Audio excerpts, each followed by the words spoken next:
Assalamualaikum warahmatullahi wabarakatuh. Wahai saudaraku,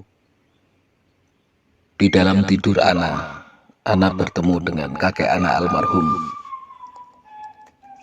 Said Abdul Fattah dan Said Alwi Alatos Empang. Beliau berkata, sampaikan sesuatu yang kau tahu. Karena orang yang zaman dahulu banyak menyamarkan namanya. Sebenarnya ana tidak mau menyampaikan, wahai saudaraku. Namun karena sebuah amanah, mau tidak mau harus ana sampaikan.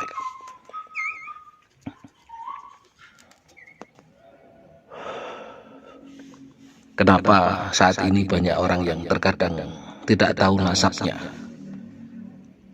Karena zaman kolonial penjajahan zaman dahulu, banyak pejuang-pejuang kita yang menyamarkan namanya. Dari kakek anak sendiri saja, anak cerita apa adanya, wahai saudaraku. Anak tidak butuh pengakuan dan anak tidak butuh apapun. Anak juga tidak membutuhkan jabatan apapun yang kau gembar-gemborkan, itu anak tidak butuh. Anak hanya menyampaikan sebuah amanah. Dulu anak hanya tahu adik kandung kakek anak dari ayah dipanggil dengan Bapak Suparman Arab, karena memang mukanya seperti Saddam Hussein. Beliau seorang brimob pensiun terakhir di Polres Bojonegoro. Lalu ana cuma tahu kakek ana dulu angkatan darat, anggota RPKAD, kalau sekarang Kopassus. Bernama, ana tahunya Panio, wahai saudaraku. Ternyata nama aslinya adalah Abdullah Al-Abtos. Beliau keturunan dari Said Alwi Alatos Empang. Jika silsilah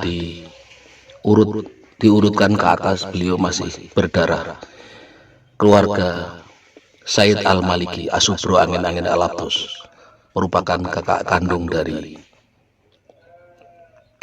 Syekh Maulana Maghribi atau Syekh Jumadil Kubro, kakak kandung dari Sunan Ampel. Lalu kalau dari ibu ana bernama Siti Afifah, kalau ayah bernama Nur, kalau dari ibu anaknya Mbah Abdul Manan Al-Hamid, anaknya Mbah Abdul Fattah, anaknya Mbah Abdul Khotob. Beliau anak tahu hanya anaknya Mbah Abdul Khotob, anak tahunya adalah anaknya Mbah Hamid.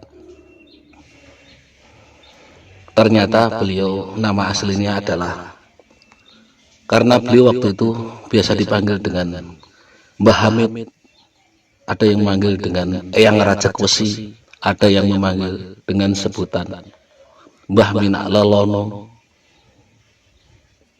ada yang memanggil Eyang Carang Gantung Rajak Wesi. Banyak sekali, saudaraku. Ternyata beliau hanya menyamarkan namanya, karena waktu itu beliau salah satu pejuang yang dikejar-kejar Belanda waktu itu. Beliau adalah ternyata cikal bakal pendiri Pondok Pesantren Abu Dharin. Nama asli beliau adalah Abdullah Al-Hamid, biasa dipanggil dengan nama Gus Kutub. Setelah anak cari-cari kebenarannya, ternyata Pondok Pesantren Abu Dharin, lalu Pondok Pesantren Al-Rosyid, Pondok Pesantren Al-Kendi, Al-Muhtasom, Pondok Pesantren Anjenan Al-Haris, itu semuanya adalah kerabat dari Tebu Ireng, tambak beras yang ada di Jombang itu. Jadi jika engkau misalkan mengklarifikasi, Pondok Pesantren Abu Dharin dan Tebu Ireng itu adalah satu rumpun. Itu jika engkau usil. Namun anak tidak membutuhkan sebuah pengakuan, anak tidak membutuhkan apapun. Anak hanya menjalankan amanah dari beliau-beliau yang mengatakan harus menyampaikan di dalam mimpi anak. Ya anak sampaikan. Namanya juga amanah. Dan kakek anak almarhum Haji Abdul Manan Al-Hamid masih saudaranya Haji Asrori, Mbah Asrori yang ada di Surabaya. Saudaranya lagi Abuya Misbahul Mustafa, atau biasa dipanggil dengan sebutan Mbah Misbah. Dulu beliau adalah Ketua Majelis Ulama Indonesia, almarhum suami dari Mbah Hajah Hindun yang berdomisili terakhir di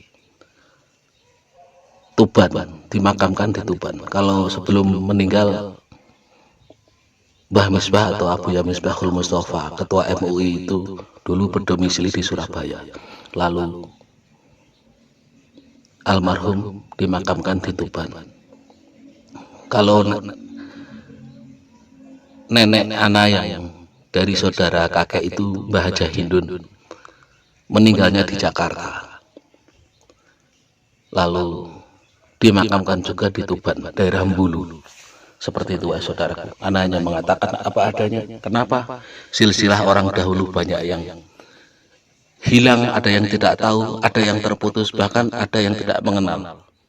Karena zaman penjajahan kolonial Belanda, para pejuang dahulu itu menyamarkan namanya supaya tidak ditangkap oleh penjajah Belanda waktu itu. Anak sudah menyampaikan apa adanya sebagai sebuah amanah.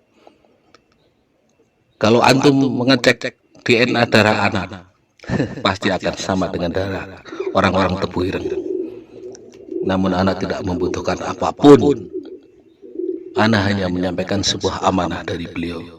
Seandainya beliau tidak menyuruh anak menyampaikan amanah ini, anak tidak akan pernah mengatakan. Karena buat apa?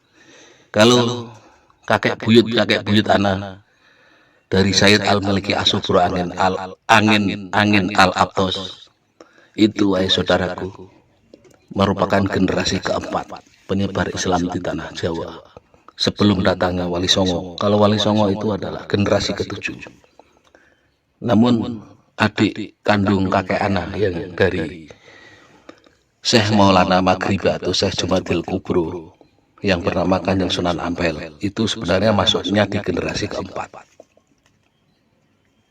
Makanya kalau di catatan urutan Wali Songo beliau terkadang ditulis atau terkadang tidak, karena beliau masuknya juga generasi keempat. Seperti itu saudaraku. Entah ada manfaatnya buat antum atau tidak, intinya anak hanya menyampaikan sebuah amanah. Rahayu semuanya, rahayu, rahayu, rahayu. Assalamualaikum warahmatullahi wabarakatuh.